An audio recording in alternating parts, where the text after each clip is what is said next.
ฮัลโหลวันอาทิตย์ที่16เดือน112025เปิดได้ไพ่อย่างอืมระวังปัญหาคิดหลายอุกใจ ที่มันจะเกิดขึ้นเกี่ยวของกับเรื่องเงินเรื่องคำที่บอกเนาะโอกาสทีมโอกาสเรื่องการเงินการคำการคิดหลาย มีอาจจะเป็นการจัดการวางแผนปัญหาเงินโอกาสเงินเข้ามาหาหลายเงิน9 เหรียญ7 เหรียญ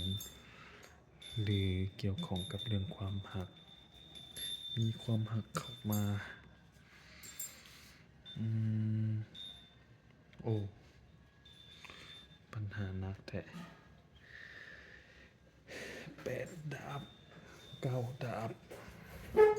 ปัญหาผูกพันผูกจองสิ่งที่ต้องจัดการแก้ไขเนาะจัดการแก้ไขโอกาสต่างๆที่มันจะเข้ามาหาพยายามใส่สติเอียงหลายๆอย่างอื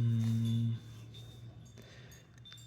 จะมีข่าวดีจากทางไกล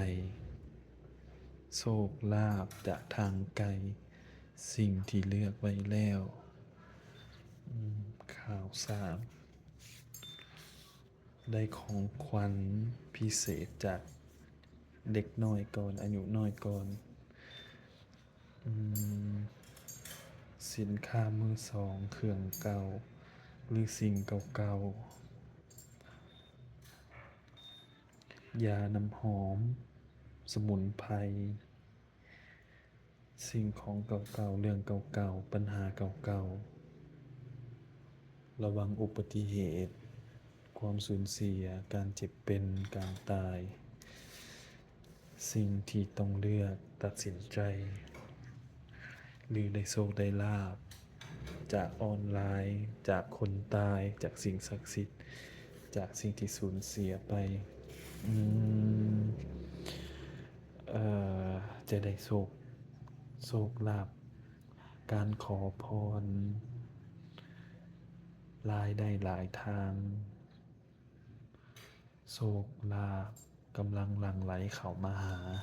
หาอืมเบิ่งปัญหาทำอิฐคือหนักๆแต่เวลาผ่านพ้นไปสิ่งดีๆกำลังเข้ามาหา